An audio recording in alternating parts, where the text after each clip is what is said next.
Hozir qorinni yo'qota olmayman deb ko'p ayollar qiynalyapti. Bu qorinni kirgizish ham juda ham qiyin bo'ladi. Asosan bu erkaklarda ko'p uchraydi. Meditsinskiy tildan tushuntirib beradigan bo'lsam, mana bu diafragma joylashgan. Bu diafragma har nafas olgan vaqtingizda oshqozonni, jigarni, oshqozon osti bezini ishlashga majbur qilib turadi. Qorin ichak faoliyati, ya'ni yo'g'on ichak faoliyatlari buzilib, asta-sekin pastga osilib boshlaydi. Pastga osilib qolgandan keyin qorin ikkita yondan emasda oldinga qarab pastga farq bo'lib osilib qoladi. Assalomu alaykum hurmatli kuzatuvchilar. Bugun sizlar bilan hammaga muammo bo'layotgan, ayolmi, erkakmi, shu muammoni bartaraf qila olmayotgan qorin haqida gaplashamiz. Bilaman, hammada qorin bor, tug'ruqdan keyin qorin qolib ketadi, lekin qorinni har xil shakllari bo'ladi. Hammada har xil qorin chiqib qolish holatlari kuzatiladi. Hozir qorinni yo'qota olmayman deb ko'p ayollar qiynalyapti. Videoni oxirigacha kuzatinglar. Qorinni kirgizish uchun eng samarali mashqlarni videoni oxirida tushuntirib o'taman. Demak, qorin shakllari bo'yicha sizlarga ma'lumot beradigan bo'lsam, birinchi qorin shakli qorin oldinga chiqib qolib, farq bo'lib osilib qolishi. Bu asosan ayollarimizda tug'ruqdan keyin qorin chiqib, yog'masda teriga o'xshab osilib qoladi pastda. Bu diafragma, ya'ni mana bu yoqda joylashgan diafragmani yaxshi ishlamasligi sababli qorin oldinga qarab farq osilib qoladi. Meditsinskiy tildan tushuntirib beradigan bo'lsam, mana bu diafragma joylashgan. Bu diafragma har nafas olgan vaqtingizda oshqozonni, jigarni, oshqozon osti bezini, o't qopini ishlashga majbur qilib turadi. Bu ishlagandan keyin qoringa nafas olib chiqarish ham o'z-o'zidan paydo bo'ladi. Lekin qoringa nafas olinmaganidan keyin, bu yerdagi muskullar ishlamaganidan keyin qorin ichak faoliyati, ya'ni yo'g'on ichak faoliyatlari buzilib, asta-sekin pastga osilib boshlaydi. Pastga osilib qolgandan keyin qorin ikkita yondan emasda oldinga qarab pastga farq bo'lib osilib qoladi. Bu osilib qolgan farqli qorinni asosan biz visceralniy massaj qilib, ko'tarib, joyiga tushirib, bachadon ko'tarilishi uchun ham joy ochib ishlashimiz mumkin. Lekin agar qorinda ikkita yon, ya'ni bel bilan semizli bo'lib, osilib kelgan qorin bo'ladigan bo'lsa, bu to'g'ridan to'g'ri yo'g'on ichak faoliyati buzilganidan dalolat beradi. Yo'g'on ichak faoliyati buzilsa, bu yerda qabziyat, metabolizm yaxshi bo'lmasa, minerallar almashishi buzilgan bo'lsa, charchoq, energiya yetishmasligi kuzatilayotgan bo'lsa, demak yo'g'on ichakda muammo bor. Bu yo'g'on ichak faoliyati buzilgandan keyin tana o'zidan o'zi himoya tizimiga o'tib ketadi. Himoya tizimi bu ichaklarga yog' yig'ilishi bo'ladi. Ichak birinchi bo'lib yog' yig'ganda mana shu bel sohasidan yog' yig'ib kelib osilib qoladi. Mana shunda bel bilan kelib yog' katta bo'lib qoladi. Demak, bel bilan yig'ilib kelgan yog', to'plangan yog' qorinni ushlagan vaqtda qorin qattiq bo'ladi. Bunaqa qorin juda ham qattiq bo'ladi. Bu qorinni yumshatish uchun avvalambor qorin uchun qilinadigan maxsus mashqlar qilib turib, qabziyatni bartaraf qilish shart. Uchinchi qorin toifasi bu tepadan chiqib qolib, qattiq tarang bo'lib qolgan qorin. Bu qorinni asosan biz kortizol qorin deb aytamiz. Ya'ni o'sha kortizol kerak paytda ishlab, kerak emas paytda ishlagan vaqtda, odam stressga tushib qolgan vaqtda qorinni tepasidan chiqib keladi qorin, ya'ni katta dumaloq bo'lib ishib qoladi. Ovqat yegan, yemagan vaqtda ham qorin mana shunaqa dumaloq bo'lib ishib turaveradi. Bunaqa qorinni asosan kirgizish uchun kerakli vitaminlar, kerakli o'sha bat mahsulotlarni ichish shart.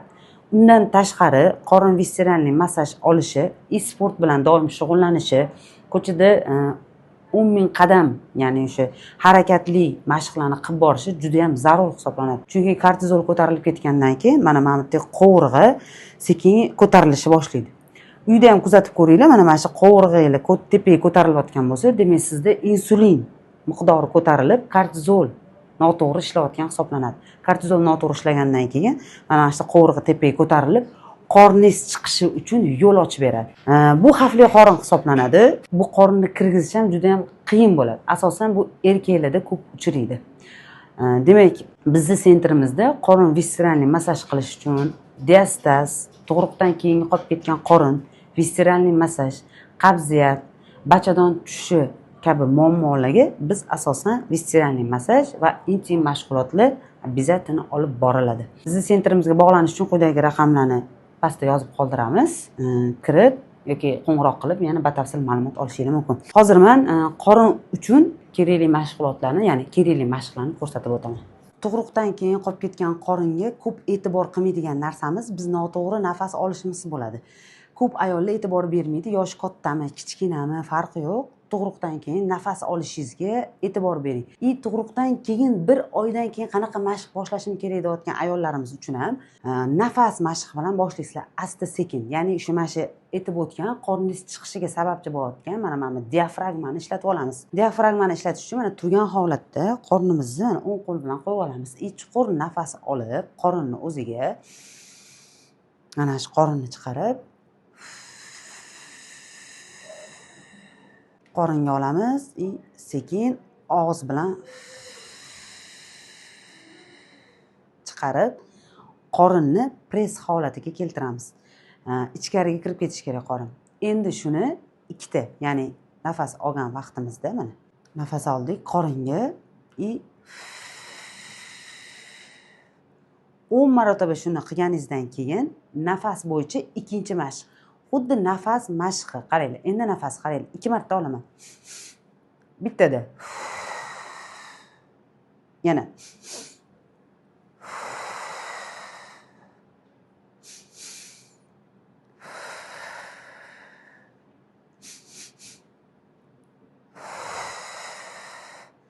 Nafasni to'g'ri olganingizda, shu nafas mashqini qilgan vaqtingizda bosh aylanishi, qanaqadir boshqa og'riqlar turishi mumkin. Bu tabiiy holat. Chunki mana bu yerdagi kislorod yetib boradigan tomirlar yaxshi ishlashni boshlagandan keyin boshga kislorod yaxshi yetib borgandan keyin bosh aylanish holatlari kuzatiladi. Bu ya'ni to'g'ri mashqni boshlayapsiz degani.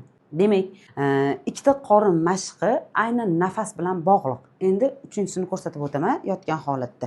Hozirgi nafas mashqi diastazi bor ayollarimiz uchun ham juda ham foydali hisoblanadi. Tug'ruqdan keyin bemalol 1 oydan keyin bajarishni boshlasangiz bo'ladi. Uchinchi mashqimizni ham nafasga hamohang bajaramiz. Bu ham ich yurishni, qabziyat bartaraf qilishga juda ham katta yordam beradi. Qorinda shishlar, limfa aylanishlar buzilgan bo'lsa ham zo'r foyda bo'ladigan mashq hisoblanadi. Demak, qo'lni tepaga ko'taramiz.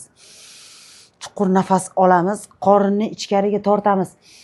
Nafas olamiz, nafas chiqaramiz, qorinni tortib turib nafas chiqaramiz.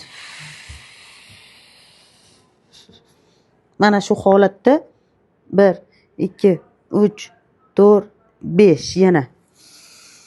Nafas olamiz. Qorinni tortamiz, nafas chiqaramiz. 1, 2, 3, 4, 5 qo'yaveramiz. Yana bir marta ko'rsataman. Nafas olamiz, qorindan tortib nafas olamiz. Chiqaramiz. Mana shu holatda turganingizda qorindan nafas bo'shashiga, nafas oxirigacha chiqib ketishga yordam beradi. Mana shu holatda boshda noqulay bo'ladi, orqaga tortishishi yoki o't qopi buralish yoki ichinglar buralib qolish holatlari agar kuzatilsa, ichinglarda muammo bo'ladi, ya'ni yoki shamollash yoki ichak faoliyatlari pastga tushgan. Mana shu holat ichaklarni ko'tarishga ham katta yordam bo'ladi. Mana o'shatamiz. Bu mashqni kamida 15 marotaba bajaramiz har kuni. Ma'lumotlar foydali bo'lgan bo'lsa, menga podpiska bosib, like bosish esingizdan chiqarmanglar. Meni ijtimoiy tarmoqlar Instagram, Telegram, YouTube kanallarida kuzatib borishni unutmanglar.